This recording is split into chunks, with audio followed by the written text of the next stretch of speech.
I have a new tripod. I'm actually much happier now from when I filmed my last vlog. I've been in the flat for about 2 months now and I feel much better and much happier. And you guys seem to like the videos where I talk about my past and impart a bit of wisdom. And as I was thinking about what to film about this week, I thought about the concept of the speech.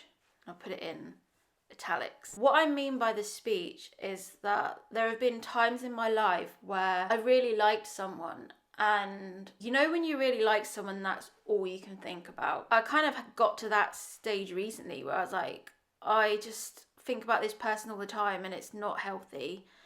And a couple of times in my life I've done, oh, get on with it, the speech.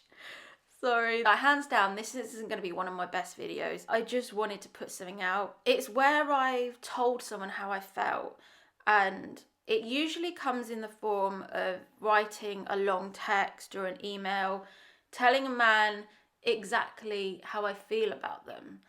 And like I've said before, it hasn't worked.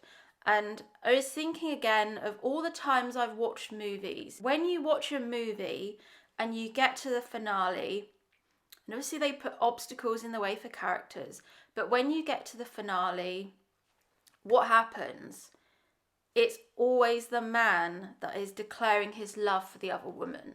It's always the man that finally realises that he's supposed to be with the girl and he goes out and gets the girl. The problem is, in being vulnerable, it has never changed the guy's mind. Once I've been vulnerable and open with a man, he's never had this light bulb moment and suddenly changed all his feelings for me.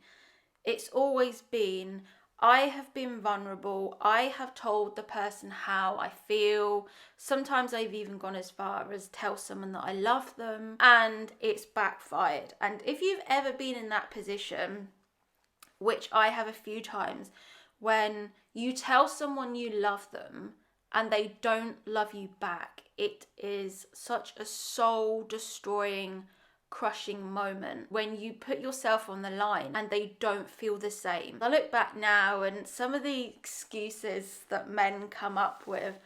I had one man that said, I told him that I loved him and he said, I'm sorry that I can't return it. Not like a parcel that you just put in the mail. I'm a human being. And if you get that happen to you a few times, like it's happened to me, what happens?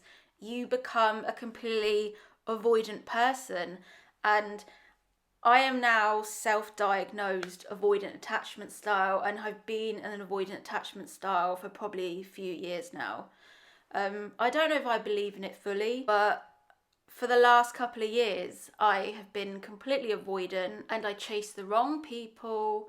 And if people don't like me, I don't care. I'm just on to the next one. And I remember going, I don't know, maybe I'll do a video on therapy. I don't know, but I think honestly, this is going to trigger people. Why do I always do this? I think a lot of therapy is overused. And I think unless you've had deep trauma going on and you feel suicidal, then I don't think everyone needs therapy. I think a lot of the time, sorry, this is a bit Piers Morgan, but I think people do have to get on with things. But in the past, I remember going to like one counsellor and explaining my situation, and they laid it out to me and they said, you do know you pick unavailable men on purpose? And I was like, no, I don't. I want a relationship. Why would I pick them on purpose? And she said, well, you do it on purpose, but you subconsciously don't know you're doing it. But you do it because you don't want to get close to someone, because you know if you get close to someone, you'll get hurt. So you are subconsciously going for the bad boys, going for the unemotionally available men, because you can't get hurt that way. Because if you think, if I go for them and they say no, well, it's not my fault. They were emotionally unavailable. So that was the pattern that I kept making, is I was going for the wrong people because I knew it wouldn't get hurt and I couldn't get close to them. So that's when I had to unlearn that, and I had to try and sit back and be single and not approaching the unavailable men, and still sometimes I do it, and it's not like a subconscious decision. It's something that in time I think, oh yeah, this person, they're not emotionally available, they're not ready, they're not at the same stage as me, they don't want what I want. But every time I've done the speech, it hasn't worked. In revealing my feelings to a man, I've never been able to convince them.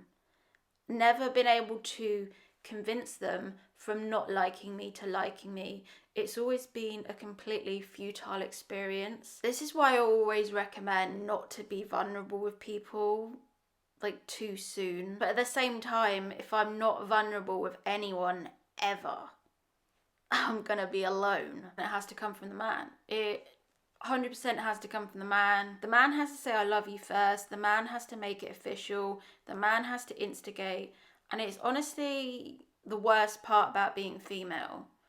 The fact that I do not have any power to get any man into a relationship. So that's when recently I felt myself a few days ago reaching for speech mode, because speech mode is the only mode that I know, and it's the only mode that I have. When I really like someone, I reach for speech mode. And of course, when you meet a lot of men, that's the opposite to men. Men are taught to keep all their emotions pushed down and not express their emotions. So it's always too much when I come in all guns blazing, tell a man how I feel, tell a man all the reasons why I like them, and it's always scared a man off when I've been the protagonist and done the speech.